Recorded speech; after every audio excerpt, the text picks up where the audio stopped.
transparency, my mother actually suffers from epilepsy. So she had a few seizures today. And so I'm her primary caregiver. And so just kind of trying to make sure she was settled. She is in the hospital, but she's under good care. So I've brought myself together. And so that is the reason for my delay. So I do apologize to everyone that, has showed up today.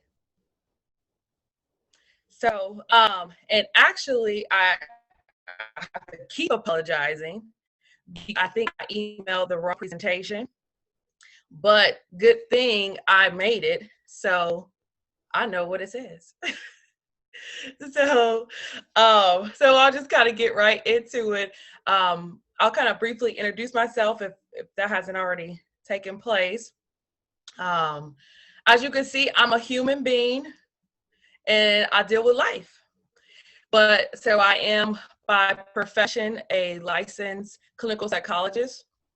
And I guess my daytime job is working for the state of Ohio as a psychologist. But I'm most proud of the other things that I do, not to take away from my, bread and butter, if you will. But I have my own business, which is a private practice. I'm an adjunct faculty member, and I'm also a consultant for several school districts and the city as well. So I do a little bit of everything. That's why I probably need to sit down and listen to my own presentation for real. So, but hopefully this is just a great conversation for everyone. My idea of this is just to kind of give you guys some good things to take home with, but certainly I'm hoping to kind of have a dialogue. So if you guys want to take your mutes off, or you want to stand up or do whatever you want to do, that works for me. All right. Okay. So one thing as we kind of get into this is you've probably heard a presenter say, like, let's create a safe space, for everybody to feel comfortable. And so y'all have already did your icebreaker. So you should be feeling fairly comfortable, right? And you all know each other. I'm assuming most of you within the organization. But I always like to say, I would like to take it from a safe space to a brave space. And I think in that brave space, it almost kind of challenges and pushes us, not to just be comfortable, but to show up and to be present.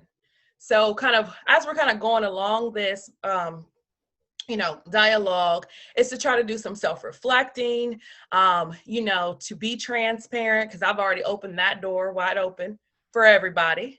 Right. And then just to, ask the tough questions, reveal, some things, just to be vulnerable, because that's, you'll find that you're not the only one in the room probably thinking that or feeling that same way.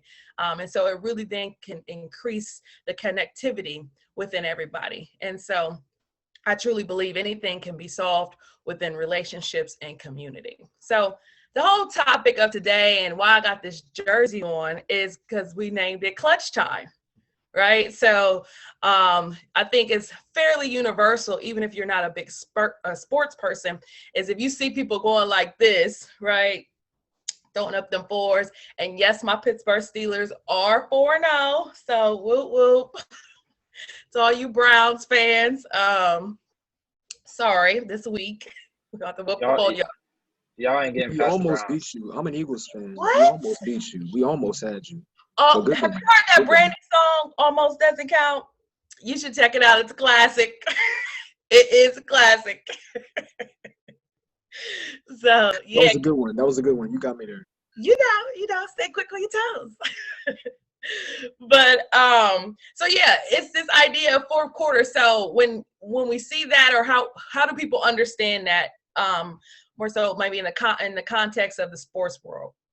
So give me some feedback. When you see that going up, right, at the games, what does that typically mean? Now this is where y'all talk back to me. Even the Browns. In high school in my town, and my brother played football there, and they would always do like this, make the four with their this, and it was like, Oh, I get excited. And so the idea is like, I don't know, more energy and like coming back in the fourth quarter. Like, I don't know. okay. Okay. I ain't seen that to make the 4 with your arms. Okay. All right. I'm gonna That have to. flexing type thing. Okay, I'm gonna steal that for next presentation. Thank you. All right. What other people? Um, And oh, you want to go, Josh? You good? Yeah. So I've seen like in football, if it's like fourth down, we're on defense. Um, and the other team's going for it. That means like one more stop. Like Mhm. it's the really important moment where you gotta give everything you got and win that battle, that next battle, and it could be the last battle. Um, so yeah, and you gotta give everything, all your energy for it. Right. Somebody said they was gonna say that same thing. Right. It's that time where you could be tired, but you gotta kick it in and you gotta go for it. Right. It's kind of like win or go home. And so obviously I'm using this as a metaphor and thinking about, 2020. And so we're like 2.5 weeks into the fourth quarter of this year, right? And so some people might be feeling defeated, and we'll talk a little bit more about that, but it's really go time, right? And so how do we prepare ourselves, physically, but also mentally? Because the body only does what the mind tells it to do, right? So before we jump in there, I did have a poll question. Were you guys able to put that up? So Yeah, I I did. can put it up. I can Okay, put it up now. perfect. So I want to get a little bit of feedback because I want to know who I'm talking to out there in the virtual world. So how do you feel about the first 3 quarters of 2020? And again, I want you to be brave and let me know truly how you feeling, how it's been. So you had your 2020 perfect vision, New Year's Eve party, vision board party, all the parties, church service. But how have the first 3 quarters been for you? What has that been looking like?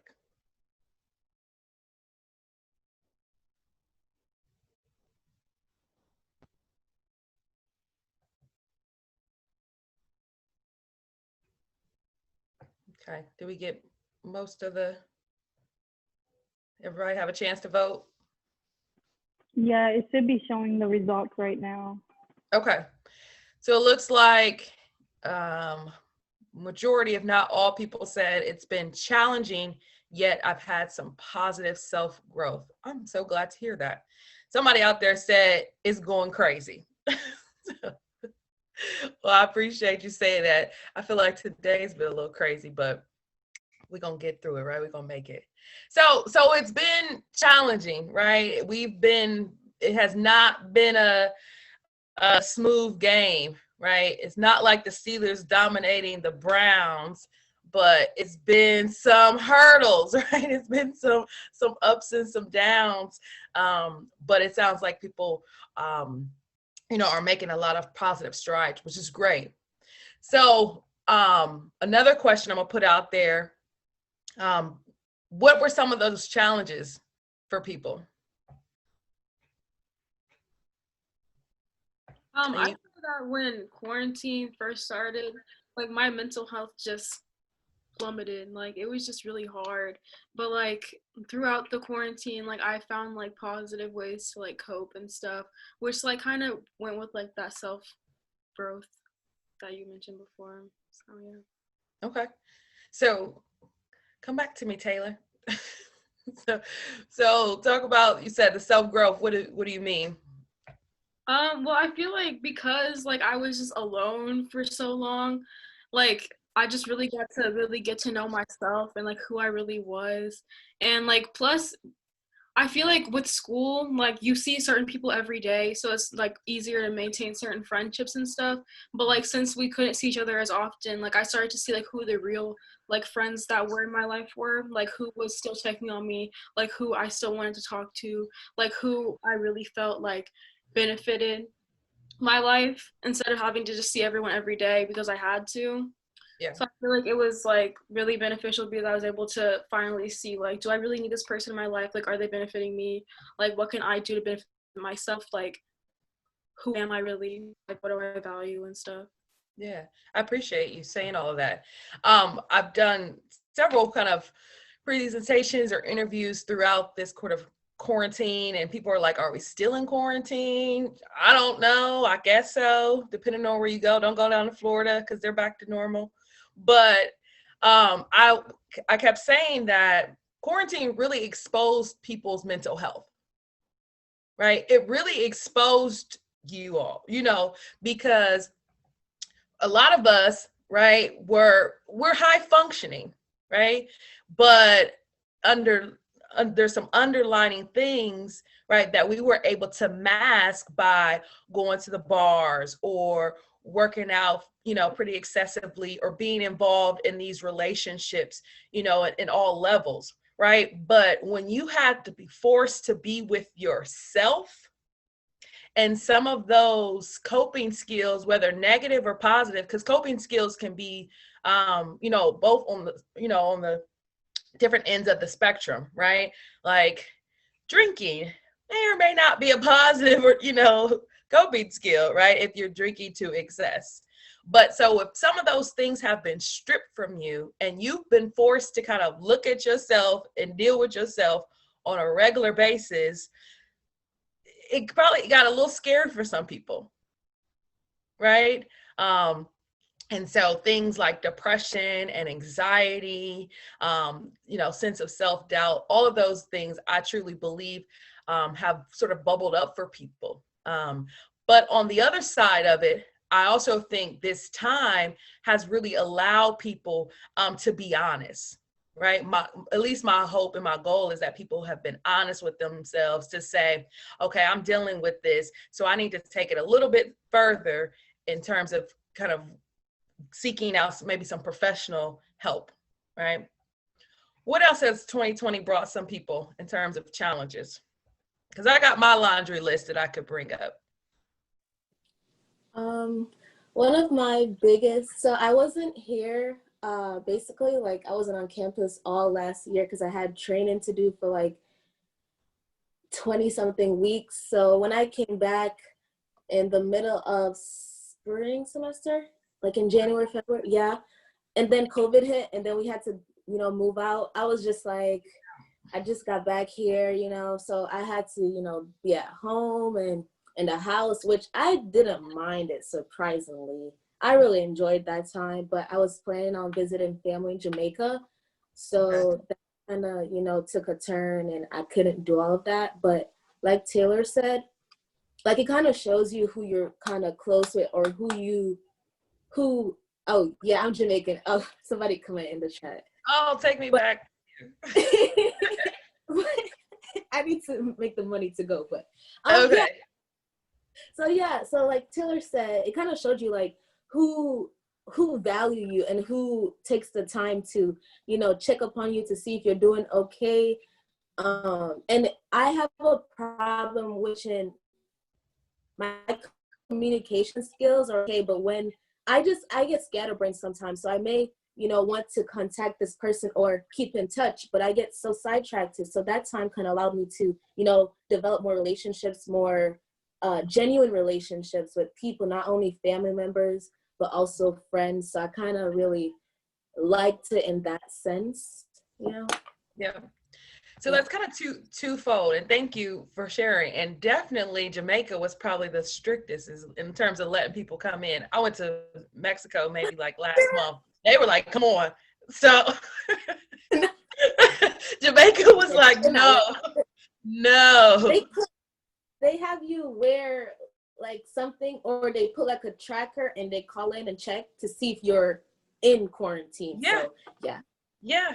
So I said, I said, "Me llamo Maria. I'm going to Mexico." So it's fine. No, it worked out. But 2021, I'm going to Jamaica. But no, I kind of want to challenge that. But I absolutely 100% agree, right? So it sort of made you, again, look with a microscope at your relationships, right? Even like some of those romantic relationships were challenged, right? Because you had to get real creative, right? On how you dating somebody, or, just if you was just getting to know somebody, y'all was talking. Like, that's all y'all doing is talking, right? Or making quarantine babies. I don't know. But, right, I like to challenge people in that a little bit, because yes, you got to see who was sort of supportive, but I also believe that you have to meet people where they are. And I think that's a nice saying that a lot of people say, but they really don't know what it means or what that really looks like. And so I'm glad you asked. I'm going to tell y'all. So what it means is that when you truly, truly meet people where they are, you accept what capacity that they have with no judgment, right? Because the fact of the matter is, everybody was dealing with COVID-19 and quarantine. And so, yes, your home may have been safe and comfortable and you were enjoying it, but baby, the reality is that probably was not the case for everyone, right? So I just want to say, be mindful of that, right? When you say, oh, I'm cutting this person off because they didn't call me, during quarantine. Well, what were they sort of dealing with? Right. And so again, that's another way how we kind of manage our mental health, because if we can have more empathy for people, right? If we can truly practice, accepting people for who they are, right? Because we all come from different places and different experiences, and we're trying to merge that when we are interacting with other people, right? So I just want to say, make sure keeping that in mind when we're thinking about relationships, because yeah, right. I talk to some aunties and, family members. I'm like, oh, I didn't even know that about you, right? I learned some things about people. So it gave me those opportunities, but other people that I didn't really talk to. And I was like, well, dang, like, are we really friends? But when I did finally connect with them, because you really have to be intentional, right? They were going through things, right? They were trying to figure it out just like we were, right? So it's a two-sided coin in that, right? Like, some relationships got strengthened, some you were like, I could probably do without. But then, right, what about that person that was actually operating in depression for the last couple of years and you had no idea, right? And this is something that they didn't even know. And so they're trying to manage it, right? So kind of keeping that stuff in mind. What else? I could tell you, all the racial injustice. Can we just talk about the elephant on the table? The lack. Yes, let's address it. Yes, please. The lack of ruling in the Breonna Taylor case. The video of George Floyd essentially being executed, modern day hanging. Right. So what are some thoughts and feelings? Because me personally, I didn't watch any of the videos. I protected myself from the social media, but I believe I'm well informed as to what has happened. But for other people, how has that experience been? And Yeah. So like, I think what quarantine did for me was kind of like concentrate my attention onto a lot of the racial injustices. And unlike you, like, I spent countless hours refreshing Twitter news feeds, trying to stay up to date, and I've watched all of the videos, and I've read all the news story synopses, and it's been tough on my mental health. And I think like, going back to like what I said about quarantine, kind of like concentrate my focus on it also caused me to feel like I'm going crazy. Like, why is no one else really, like, not no one else, but why is the majority seem like this isn't sometimes real, you know, like it's not addressed, like this is a real problem. And then like when I drive, you know, going back home, driving through Ohio, you know, you'll see a lot of different signs in people's yards. And like I just saw one, you know, like when you see like the All Lives Matters and like the counter protest, like it just doesn't make sense to me. And it's caused a lot of frustration. Yeah, absolutely. You, kudos to you, and you're very brave for, and again, everyone is different, right? In terms of how much they choose to digest and, you know, what they choose to view.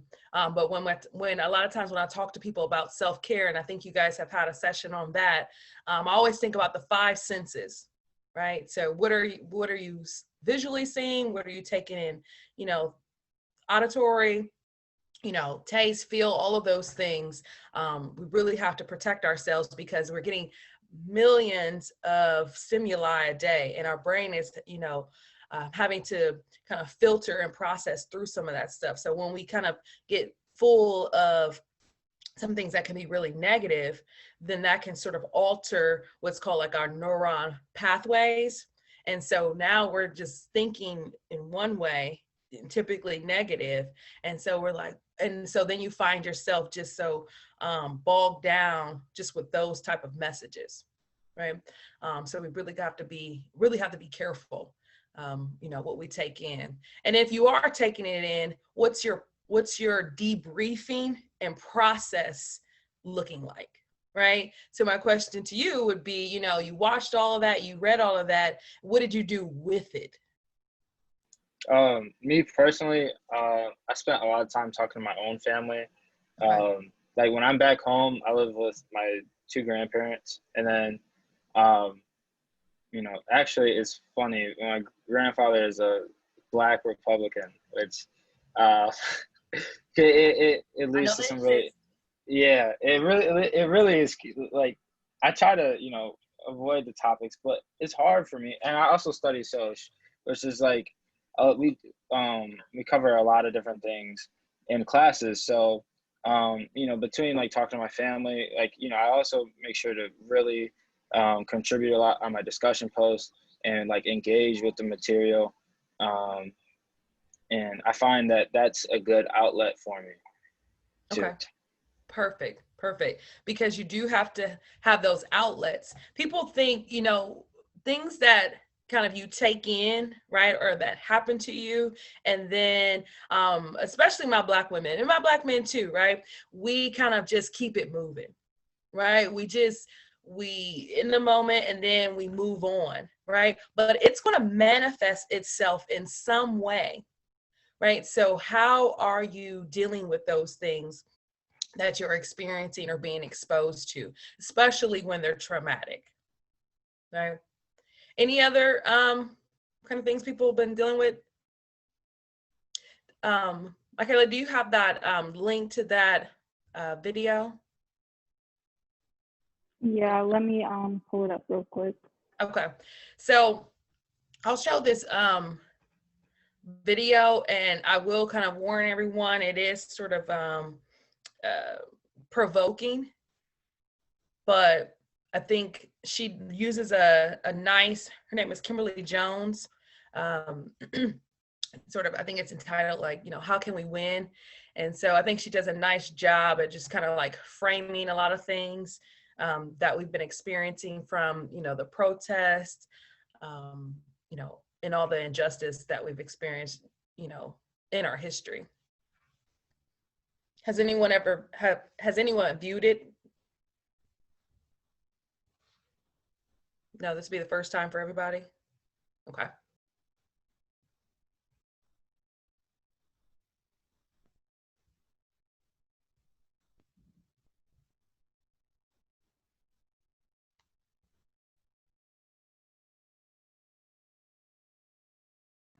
We can't hear it. Can you guys hear it? No, we're not getting any sound. Yeah, make sure you're like sharing audio too. I wonder if you have to unmute yourself.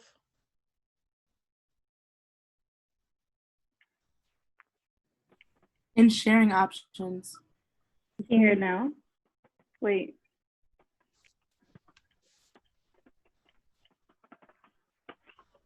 No, you can share audio in sharing options.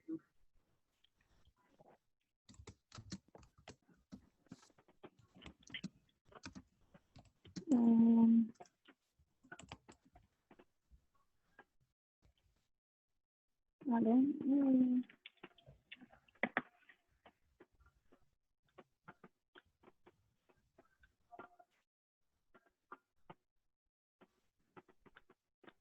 Do you see it?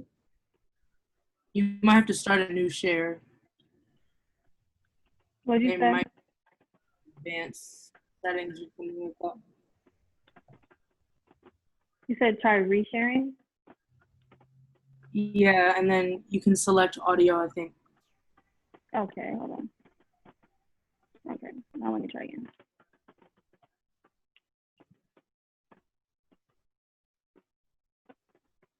Let me see that. Okay.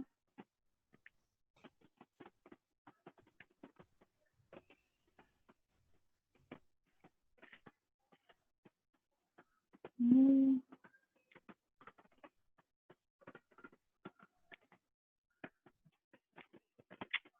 Can you hear it now? Or no? No, are Ebony, you, I'm gonna send it to you and have you do it.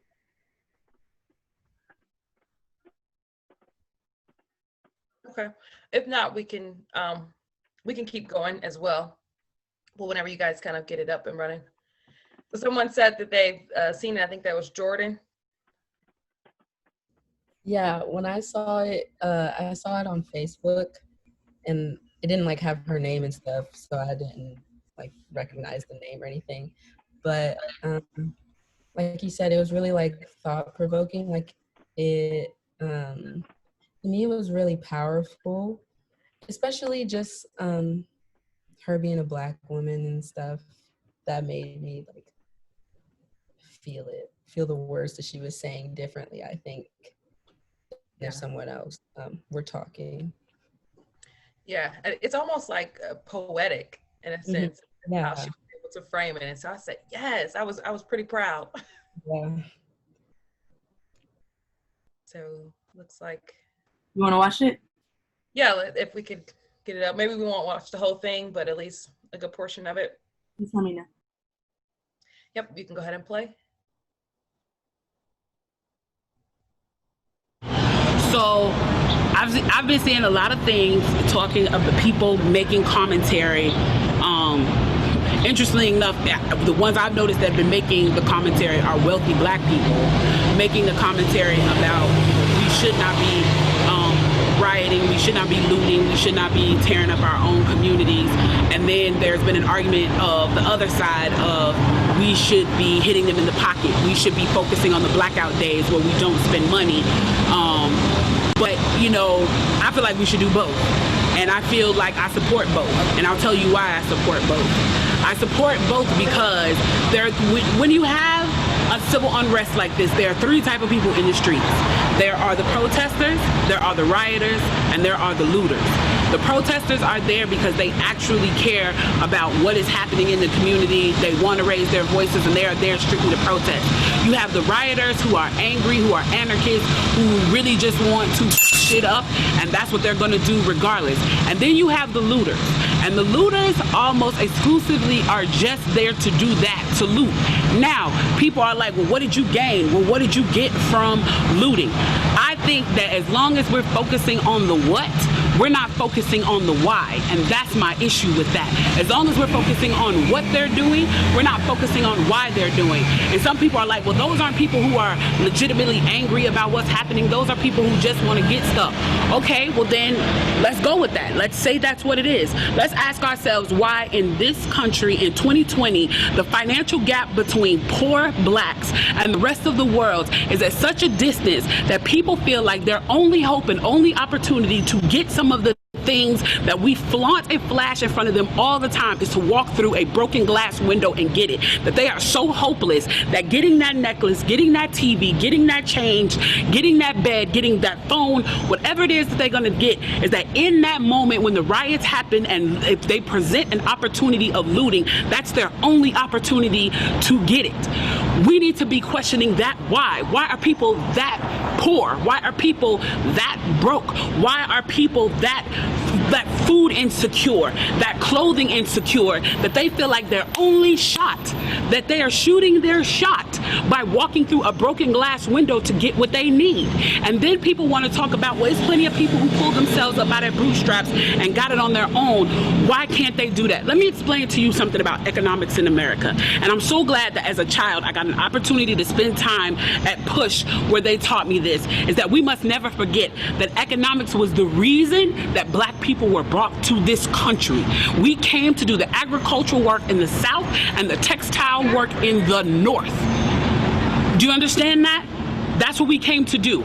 We came to do the agricultural work in the South and the textile work in the North. Now, if I right now decided that I wanted to play Monopoly with you, and for 400 rounds of playing Monopoly, I didn't allow you to have any money, I didn't allow you to have anything on the board, I didn't allow for you to have anything, and then we played another 50 rounds of Monopoly, and everything that you gained and you earned while you were playing that round of Monopoly was taken from you. That was Tulsa, that was Rosewood. Those are places where we built Black economic wealth, where we were self-sufficient, where we owned our stores, where we owned our property, and they burned them to the ground. So that's 450 years. So for 400 rounds of Monopoly, you don't get to play at all. Not only do you not get to play, you have to play on the behalf of the person that you're playing against. You have to play and make money and earn wealth for them, and then you have to turn it over to them.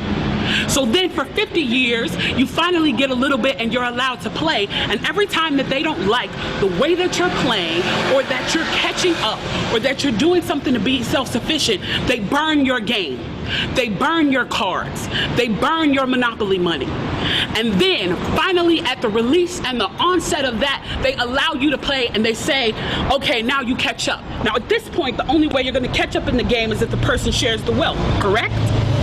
But what if every time you share the wealth, then there's psychological warfare against you to say, oh, you're an equal opportunity hire.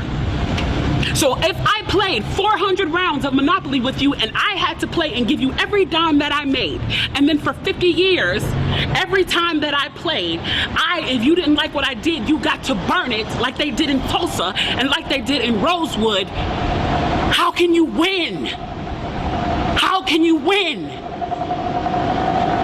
You can't win. The game is fixed. So when they say, why do you burn down the community? Why do you burn down your own neighborhood? It's not ours. We don't own anything. We don't own anything. Trevor Noah said it so beautifully last night. There's a social contract that we all have, that if you steal or if I steal, then the person who is the authority comes in and they fix the situation. But the person who fixes the situation is killing us. So the social contract is broken. And if the social contract is broken, why the f do I give a shit about burning the Football Hall of Fame, about burning the Target? You broke the contract when you killed us in the streets and didn't give a f. You broke the contract when for 400 years we played your game and built your wealth. You broke the contract when we built our wealth again on our own by our bootstraps in Tulsa, and you dropped bombs on us. When we built it in Rosewood and you came in and you slaughtered us. You broke the contract, so your Target, your Hall of Fame. As far as I'm concerned, they could burn this bitch to the ground. And it still wouldn't be enough. And they are lucky that what Black people are looking for is equality and not revenge.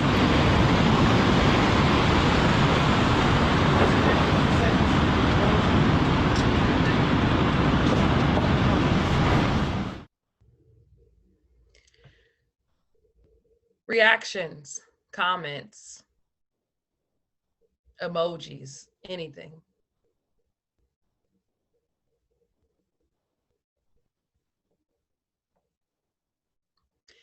Yeah, I've seen it a few times, and every time, you know, when you watch things over and over, sometimes you kind of catch different things, and it is so powerful, and it's so relevant. So people said it's very powerful, it's eye-opening, right? You get chills. So those things are happening right around us, right? And so whether we are directly involved, we are still impacted, and especially psychologically, right? When you think about the things she said, whether you knew the history or not, but it makes sense, right? It's almost like we're playing from behind and we just can't seem to catch up, right? So some of that, which some of you may have experienced, and maybe you recognize it and maybe you didn't, but it's what's called secondary trauma. So if you know, trauma typically is when people sort of witness there's a serious threat towards them or towards a loved one. But secondary is usually when it's indirect, right? You don't have any direct ties to it, but you're aware of the situation, and you inadvertently then start to experience what we call post-traumatic stress disorder symptoms, right? So you're having trouble sleeping, right? You find yourself a little more irritable, trouble kind of just focusing, right? And especially, I think, are there some psychology majors out there, right? So, yep, yeah, talk to them. They're great, you know.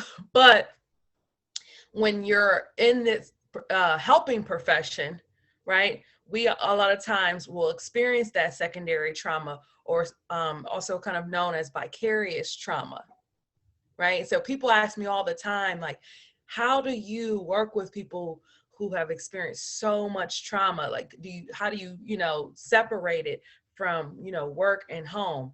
And so fortunately or unfortunately, like I've heard so many things that it takes a lot, you know, at this point in my career to kind of rattle me a little bit. But it's real, right? Especially when you are working with someone that really truly looks like you. Okay. So we have to be mindful of, you know, everything that's going around us. And it's not even the things that are happening on a global level. There's things that's happening maybe within our friend groups, within our families, right? Domestic violence is on a rise, increased thoughts of suicidality, you know, attempts, substance abuse is happening. So we really have to be careful, you know, and kind of being exposed to some of those things, right? And then also mental fatigue is a thing, right? So has anybody found themselves, you know, in the last 10 months just being mentally exhausted, right? Figuring out how you're going to get back to campus this semester, what that's going to look like. You know, you got to go online or in class. You're just tired, right? Just mentally exhausted. So the question is, right, how do we stay in the game? How do we stay in the game? How do we stay in this thing called life? And how do we keep ourselves, you know, fit to make that extra push going into the fourth quarter, right? So I think we still have some time to maybe do a breakout. Is that okay? Okay. That's an excellent idea. That's great. Okay, perfect. So it looks like about 10 participants, subtract me. So what I want, maybe half of the participants to go in one group and the other half go into another. One half, I want that to be the offense. The other group is going to be the defense. So if you know anything about sports, right, offense is trying to score. They're trying to increase, you know, what scores they have on the board, right, to ensure a victory. Defense, right, whether they're winning or losing, like they're trying to defend the other team from scoring, right?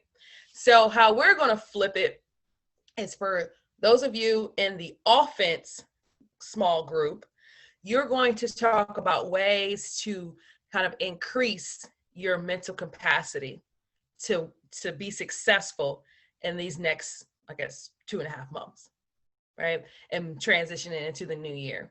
And then my defense group, you're going to come up with ways of how you're going to defend, right? How you're going to maintain what you have going in terms of your mental wellness.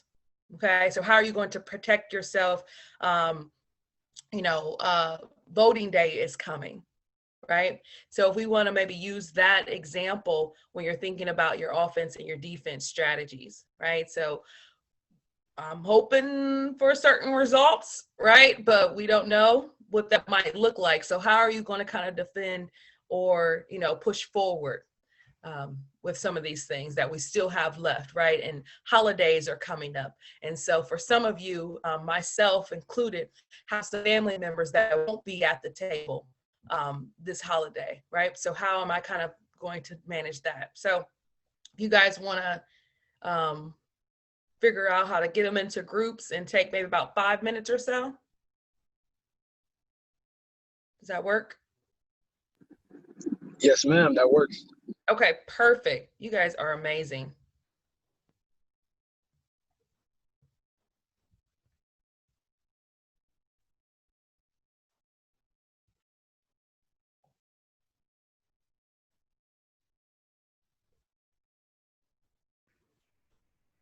Michaela, you got the groups, right?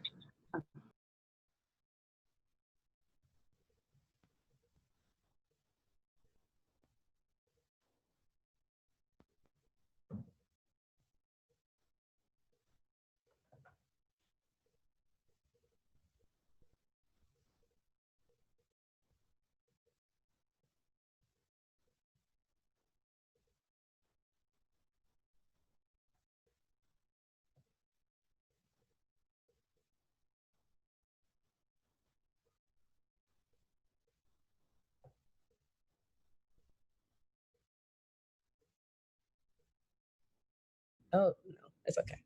Okay. Yeah. All right. Well, I have to go to another meeting, so it's just gonna be you guys.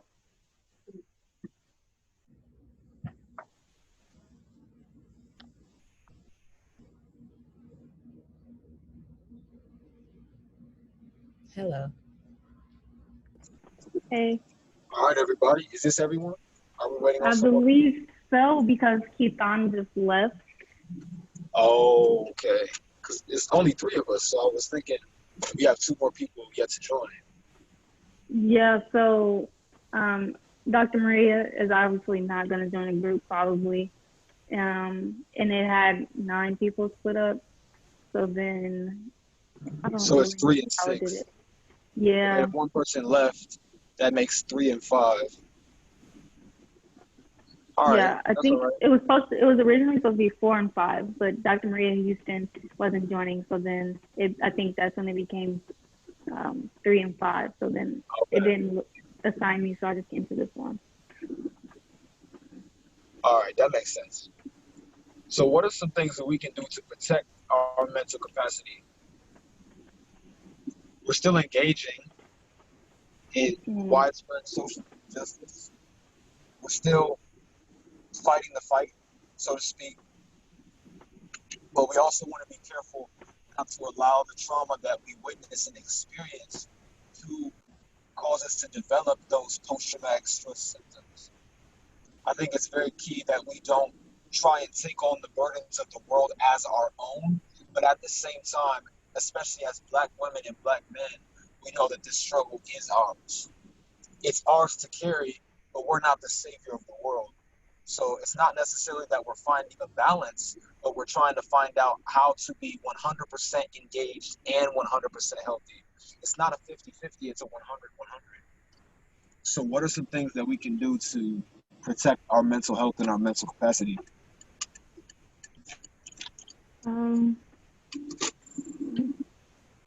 I think that it's like really helpful to just step back from the fight, I guess, for like a minute, or like social media, the news and stuff, because I know like over the summer I'm from Columbus, so I was like downtown every single day for hours. Like I developed a stress fracture in my foot from marching for hours.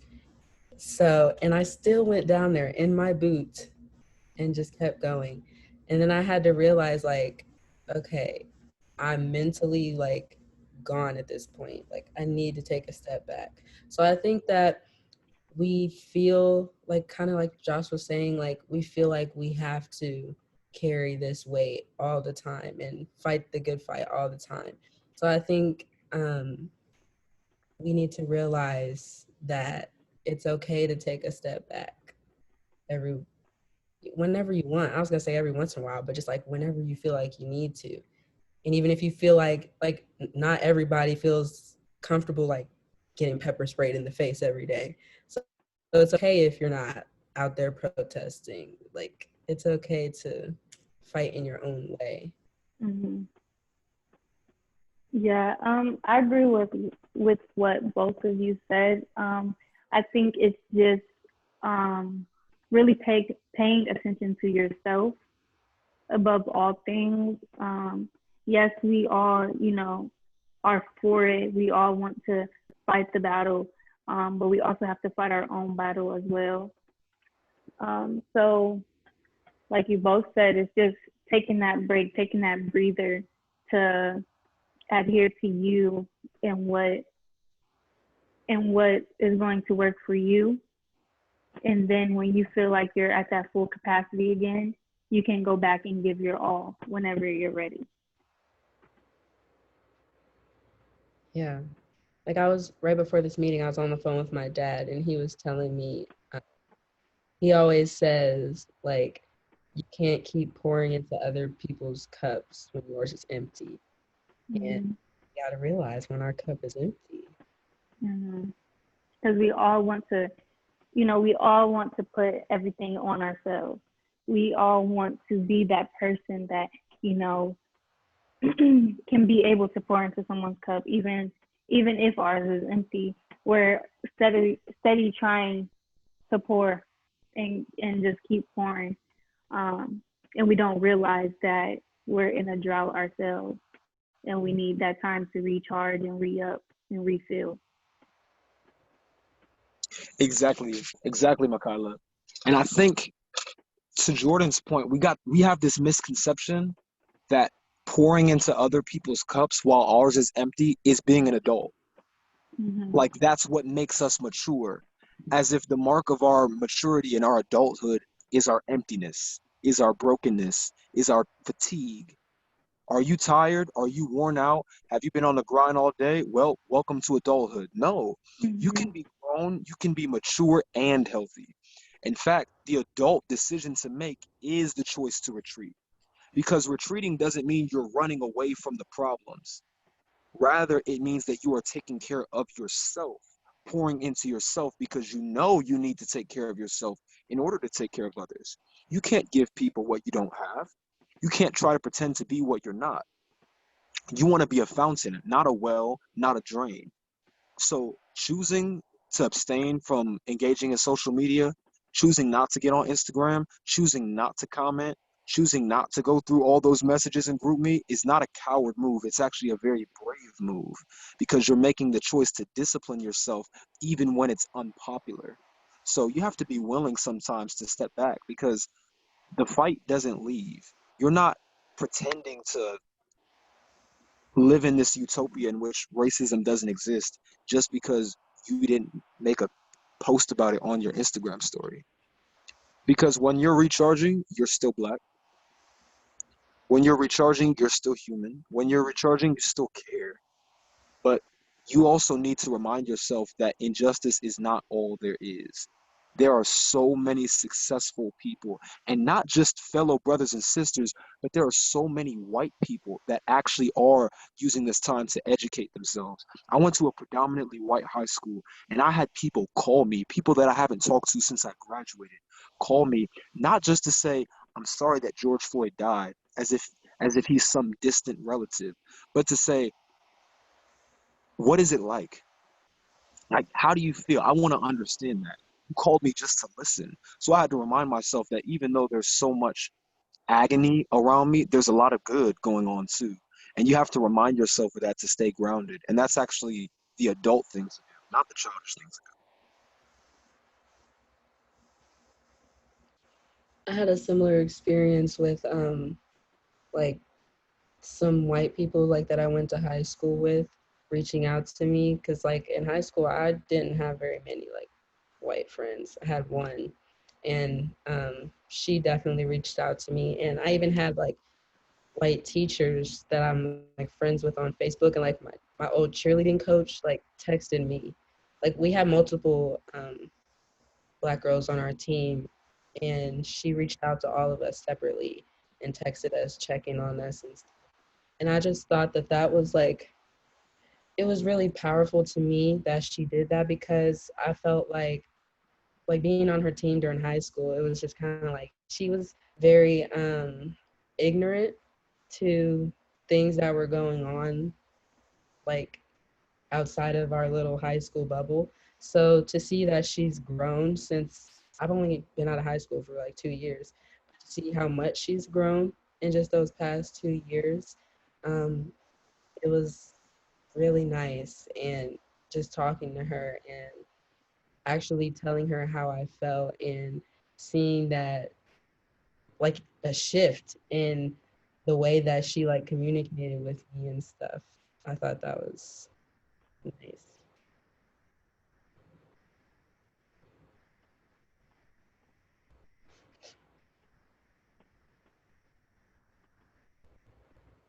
Um, how long do you guys think we've been in this breakout? I don't think it's been 10 minutes, but it's definitely been more than 5. I figure it's 8:19. We're out of here by 8:20. I mean, we're out of here by 8:30. So we should wrap it up now. You're Okay, the I'll host. just, You can yeah, say, I'll close them out. like, close them out. And then we can be out of here by 8:30.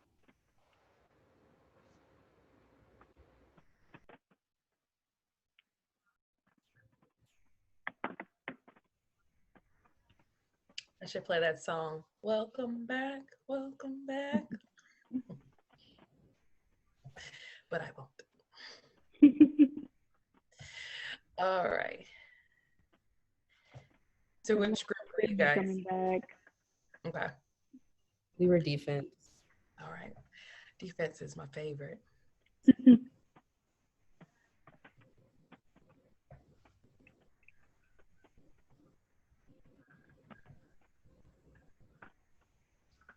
Okay. There's the offense.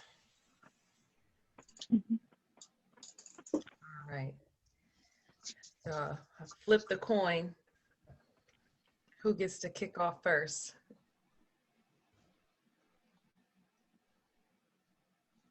Offense. All right. So what you guys come up with? How are you going? Our list. Okay, I'll do the general, and then whoever said what, they can, explain more. Okay, so take time to self-reflect. This one, I said, find time to like be by yourself, to just evaluate things that stressed you out, that you find that you can improve on, or things that you're doing good, because you must be doing something good, and that can uplift your spirit. Knowing your boundaries and what you can and can't take. I think this is Taylor. Where's Taylor? Oh, sorry, I forgot that I had this on. Anyways, yeah, like I like know like when too much is too much.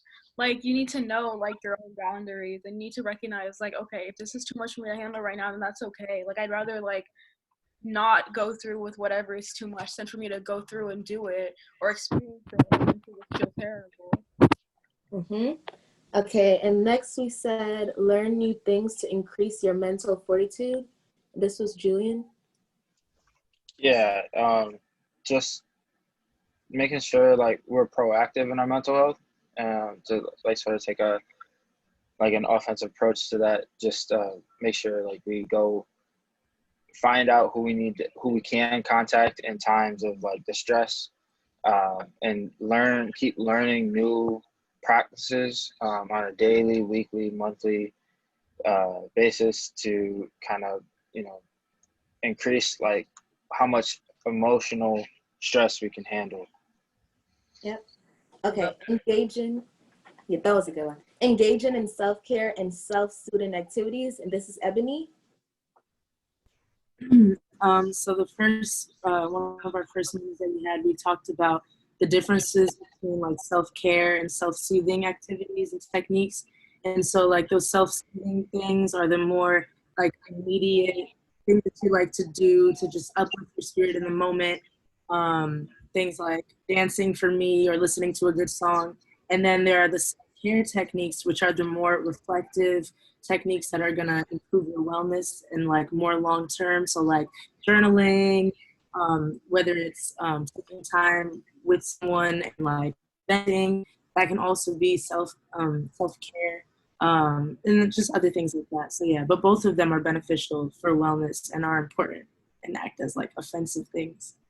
Yep. But you're on, but no. Oh, this, yeah. Talk to people you trust. Kimberly said this one. I don't think her mic is working though, so somebody else can just explain for her. Wait, say it again, I'm sorry. Oh, talk to people you trust. Kimberly, you know, the one that she said. Oh, yeah, no. I was just highlighting like it's hard nowadays with like trust, and people got trust issues, and it's hard to find someone to trust, and if you've been betrayed, that can also affect it. But I think that always having at least one person, you know, just that's there and that you know you can talk to can always be helpful.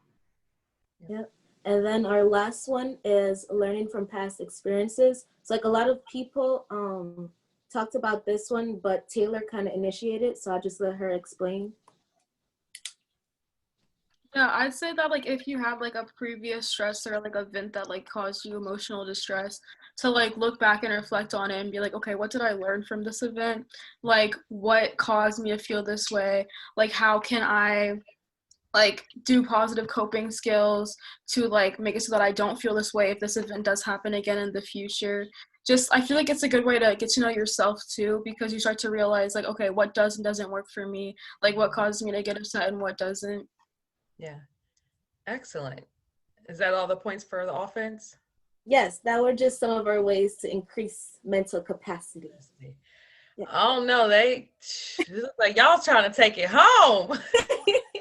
They didn't ran up the score on the defense. All of those are excellent points. Excellent points. I loved everything in terms of self-care versus, you know, self-soothing. You know, to learning from mistakes. Why would you run the same play if it's not working? Right? The definition of insanity is doing things the same way over and over and over, thinking you're going to get the same results. Right. So that's going to go into my point when I'm up in terms of pivoting. Right. But then I really love the sense of being proactive. If I could change the world, right, one of the things I would do is to truly increase preventative strategies, because I always tell people, especially people of color, is that don't wait until you're in a full-blown crisis, right, to find someone to talk to or to do something, you know, to better manage those adverse symptoms, but be proactive, right? You know, don't wait until you haven't been sleeping for 3 months, but in those first couple of days, right, start to do something about it, right? Be more mindful, gain some insight into what's sort of going on, right? And then possibly adjust your game plan that way. So offense, y'all done did it. Oh no, y'all looking like the Steelers out here, you know, just put points on the board. But but I think is the Seahawks head coach. I think his name is like Pete Carroll. He put out there's a post that recently came out, and he said, "Do you win the game in the first quarter?" And everybody around him's like, "No." That's my football player voice. Do you win the game in the second quarter? No. Do you win the game in the third quarter? No. Do you win the game in the fourth quarter? Yes. So let's see what this defense got for us.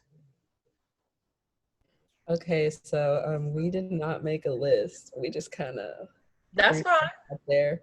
Give it Um, to me. so we talked a lot about just like knowing, getting to know yourself and knowing when it's time to take a step back from what's happening around you. And we really emphasize like the idea that you can't pour into other people's cup when yours is empty.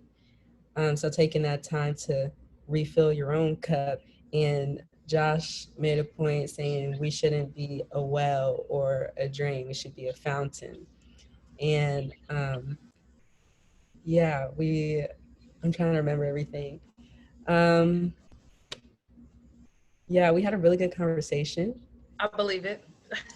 about like, we also talked about um, just kind of taking a moment to prioritize yourself. Like it's okay if you didn't post a black screen on Instagram. Like that doesn't define the fact that you care about something, you know? So also taking the time to like get off of Instagram, get off of Twitter, get off of Snapchat. Like you don't have to constantly feel like you have to be at the front lines of the fight. You can take a step back. You can sit on the bench for a little bit, and that's okay. Yes, it is. And sometimes it's necessary. Okay.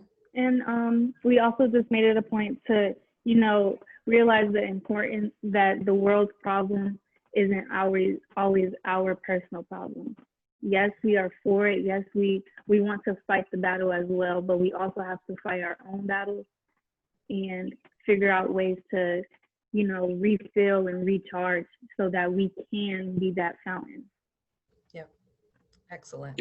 Yes. And lastly, we wanted to also mention that choosing not to debacle on social media or make a public, profound stance is not cowardly.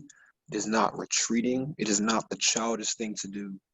One thing we said is far too often, your tiredness and your fatigue are associated with adulthood. Are you tired? Have you expended all of your resources? Well, welcome to adulthood. Adulthood is where you get stressed every day. Adulthood is where you begin to bear all of these burdens. No, actually, the adult thing to do is knowing yourself. It is disciplining yourself. It is saying, I do care. No ands, ifs, buts about it. And the way that I'm going to demonstrate I care is refueling myself so that I am prepared to pour into others.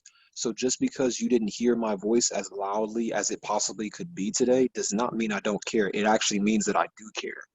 It's actually the adult thing to do, not the childish thing to do. So self-care is not a weak move. It's actually a very brave move. Absolutely. Absolutely. So owning my own business, I do pretty much everything I want, right? But I get clients who like ask me, can I meet with you on Friday? Can I meet with you on Saturday? And so I'm like, I know they need to, but in order for me to be the best me for you, I have to create good boundaries, right? I have to engage in my own self-care. So I have to deny you that Friday evening appointment because I'm going somewhere, right?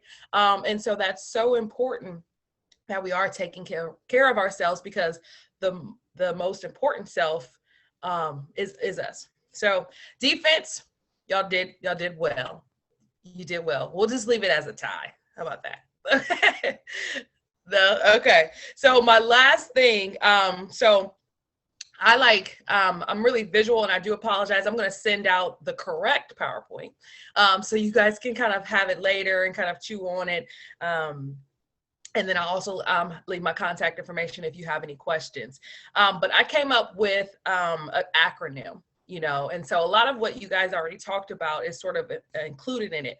But my acronym is FINISH, right? So FINISH. So the F stands for flexibility, right? So some Josh mentioned, right? We got so many things kind of coming at us, right? Responsibilities, things that we have to do. And we really have to be able to pivot or adjust, right? When different things come up, right? You may not be able to be at everything or be everywhere for everyone, and that is okay, right? So you have to really be able to be flexible, right? And especially when it comes to your cognitive abilities, is being flexible in terms of your thinking, okay? The I is intimate relationships. And that's not necessarily like sexual, but truly when I work with people, I always say that my greatest intervention, my greatest tool is my ability to build a relationship with people. Right. And so for my spiritual folks out there, God uses his people, right, to be able to impact others. And so truly, right, relationships, good, healthy relationships should be reciprocal. So they should be benefiting you as well, right? So really kind of paying attention to your intimate relationships. And I'm not saying do anything extra, but at times when you're feeling fatigue or, something's sort of going on, it's not a lot of times what you say, it's just being present, right? I do a lot of grief work and people are like, I just never know what to say. It's kind of weird. Why do you feel the need to have to say anything, right? Because usually what you say is not going to be that helpful if we're being honest, right? You're saying, oh, they're in a better place, it's okay. How do you know they're gonna be in a better place? They were a jerk, you know what I mean? But they're my family and I loved them, right? But just being present, right? Being in your relationships. And then the N is now. Please do not throw away 2020. You still got a lot of time to do a lot of things, right? And taking advantage of all of these opportunities. Don't wait till January 1 and say, I'm going to do this. Cut that out, right? Today, tomorrow, right? Because time wastes for no one. So really, you got to capitalize on things now, right? Deal with things now. Right? Don't wait for another quarantine, right? Where we're forced to be in the house and you have to self-reflect and look at yourself. No, do that for you, right? And then the other I is intentionality. So being intentional about all the things that you guys came up with in terms of protecting your mental health and then increasing it. Right? Learning new skills, because again, you don't want to wait till you're in crisis and say, okay, what do I do? Who do I talk to? Right? Like, no, put things in place, put in a healthy lifestyle, right? I said, if I could change the world, you have annual physicals. Why not have an annual therapy appointment? Right? We're not crazy, but being able to go and talk to someone that can be more objective sometimes than our friends, right? Because sometimes that relationship between a friend or a family member, right, is different. And so they just want to make you feel better sometimes, right? And so sometimes as a therapist, it's not necessarily, it's helping you to make you feel better, right? But to pushing you towards true growth and change and healing, okay?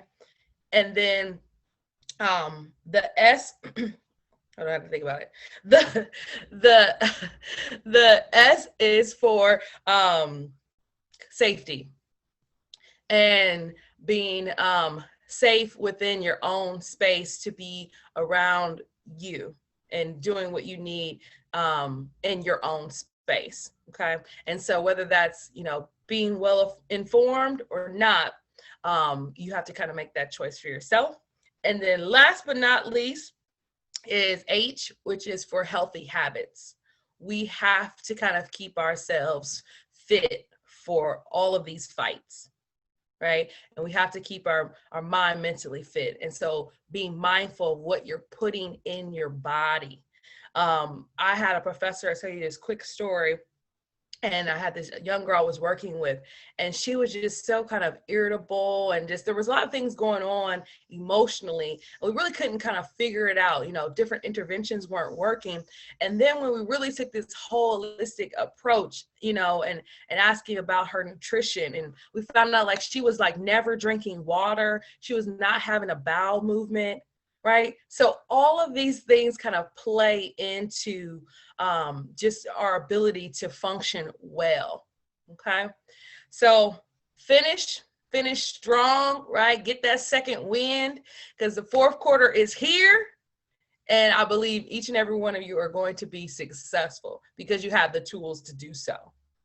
So I didn't say earlier, but you guys could ask any questions at any time. But I know I kind of went through that acronym a little fast, but again, I'm going to kind of send it.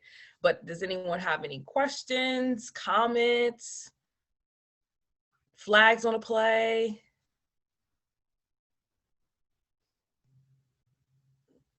Y'all that left the stadium? No?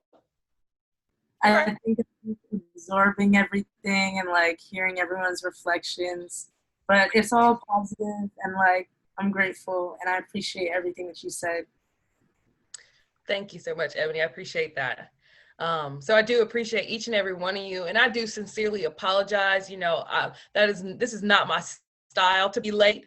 I like to break up the stereotypes and generational curses, right? I am an on-time Black woman.